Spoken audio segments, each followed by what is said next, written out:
This is just in. I just got it in a few moments ago. It appears that the white refugees that settle in a certain area of the U.S., specifically those that have settled around zoos, it appears that animals are missing. This just came across my desk just now. Apparently, the South Africans are taking animals from the zoo to eat. My goodness grief, I wonder what the president would say about that, especially the vice president. Wow, this is really bad, folks. Why would they go to the zoo to get animals? I think they're planning to cook them, folks. So if you see any animals running around and white people chasing them, white South Africans, please call your nearest local police or just let somebody know. Call animal protection. Do something. But that's a joke, folks. You know, a little payback, because I remember back during the campaign when Vance was saying that, Haitians were eating the cats and dogs, and it wasn't necessarily true, but it got attention to their campaign. So it must have been successful. So I am going to use the same methods that he did to make people pay attention, I guess, right? So you lie, and people start believing it, and then it becomes truth. Well, the white South Africans are doing the same thing, but they eat exotic animals, like lions, tigers, cockadoos, and all these exotic birds. The zoos are missing them. So that's what they say. But anyway, let's move on to this situation of bringing white refugees into our country. First off, I do want to say that the underlying reasons for this exodus of white people from South Africa to the U.S. is to try to pad the white people's numbers. The numbers are dropping. They're almost, how would you say, they're panicking. So what they're trying to do, but it's, I guess they got 50 or 70 refugees in here now. So I think what they're trying to do is pad their numbers. They do not want to be the minority in this country. So whatever way is possible, sending millions of Latin Americans, Haitians back to their countries, and then importing whites. So to try to pad their numbers, because the birth rate is low. And this is more than just in the U.S. Birth rates are low now. So they're worried about becoming a minority in the U.S., all right? And whatever way they can try to mitigate this. So right now they're working on Latin Americans, Spanish-looking people, and Haitians and Africans. They try to get rid of as many as possible to put more on their side of the ledger, all right? That way they can have that majority. But you know why they don't want to be a minority? Did you ever ask yourself, have you ever asked yourself, why would white people not want to be in the minority? I mean, they get the control of the wealth, all right? Answer that question. Well, I know what it is, all right? They don't want to be in the minority because they know that being in the minority exposes you to abuse, death, slavery, you name it. So they figure that if they are in the minority, what they did in the past is going to come back and haunt them. But, if we are in the majority, I know as black folks, we're not, I don't think we're like that, right? If we became the majority, I don't think that we'll put them in slavery. Do you? Drop a little comment and let me know where you put white people in slavery if we had the opportunity. But anyway, let's get back to this South African situation with them claiming that there's genocide being committed. That's not true. It's been proven by independent entities outside of South Africa that it's not true. So here you go again. They're throwing out these lies to precipitate an extraordinary move, okay? I mean, it's just too much. But let's get back to the nitty-gritty of this South African thing.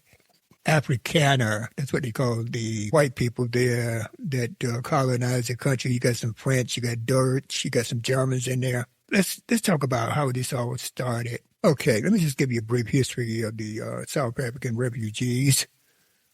All right, they could be referred to in two distinct groups. Foreign nationals who have sought refugee status in South Africa from other African countries, like, Mozambique, and a few other countries where when the power structure changed, they were cast out, okay? Okay, so, they're colonizers, so what do you expect, right? South Africans themselves who have sought asylum abroad, most recently a group of white South Africans, primarily known as Afrikaners, have been offered asylum in the United States.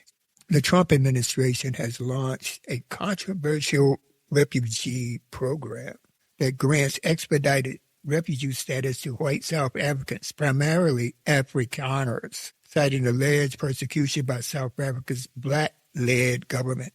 This move comes amid the broader suspension of most of the other U.S. refugee admissions which has been criticized significantly both domestically and internationally. So the thing is, why should we be doing that? There's no genocide being practiced over there. But then again, as I mentioned earlier, the white people here are trying to pad their numbers because they see their numbers slipping. But what they fail to realize is that bringing in a few South Africans is not going to change the dynamic. They will still become the minority. They're going to fight now. They may push it back for 5-10 years. All right, but it was projected that they will be a minority in 2050. So let's say he sends all these people back and this and that. Okay, fine. They're going to still be them in time through crossbreeding, biracial marriages. That's what I'm talking about when I say crossbreeding. They're going to be the minority. It's just the way it is. Now, let's say they create a separate race for biracial people. All right, where some fall on their side and some fall on our side. That's a tough situation. Yeah, I don't know what's going to happen there. But going back to these South African refugees, I wish they would move into my area and talk some trash and practice and attempt to practice apartheid. I wish they would.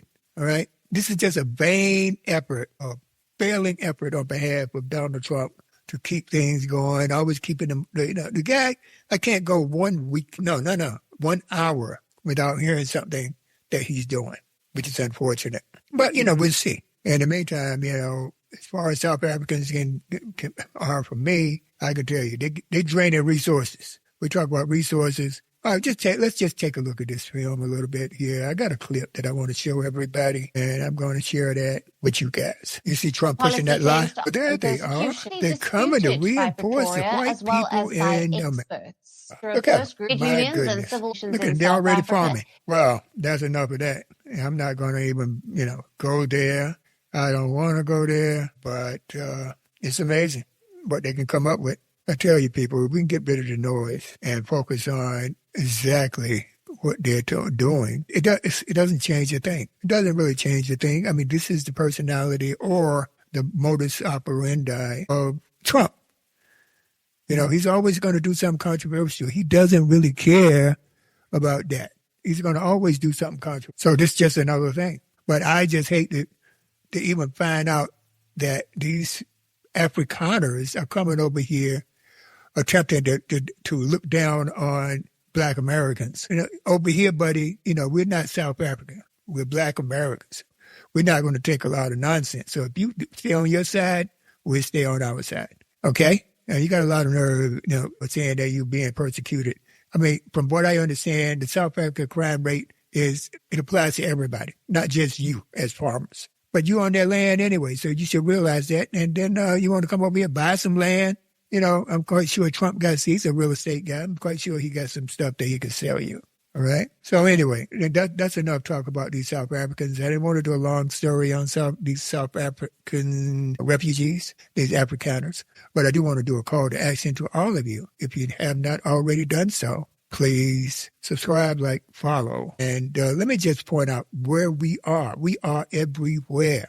We have our own YouTube channel, the Thewaltweekly podcast. We are all on all major streaming services, Apple Podcasts, Google Play, you name it, we're there. All right. So I would like to see y'all guys, subscribe.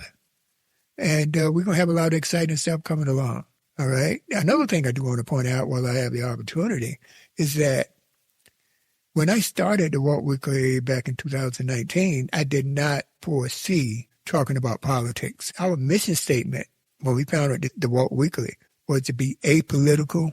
We don't bring on entertainers. We don't bring on athletes. We bring on regular folks. But, times are changing, especially with the political side. That apolitical we cannot afford to be because we need every Black voice out there now. We need people speaking up. Okay? So make those comments. Give me your thoughts. Let me know. And I'll get back to you. All right. And our email address is thewaltweekly@gmail.com. Okay. And as I said, we're everywhere. Subscribe. Click that notify button if you're on YouTube, and we will respond, man. We will respond. We're looking for your comments. Yeah. Okay. All right. Thank you very much. I think we covered enough of this subject today. See you next time. Thank you for joining us. This is Walter.latham. Bye-bye.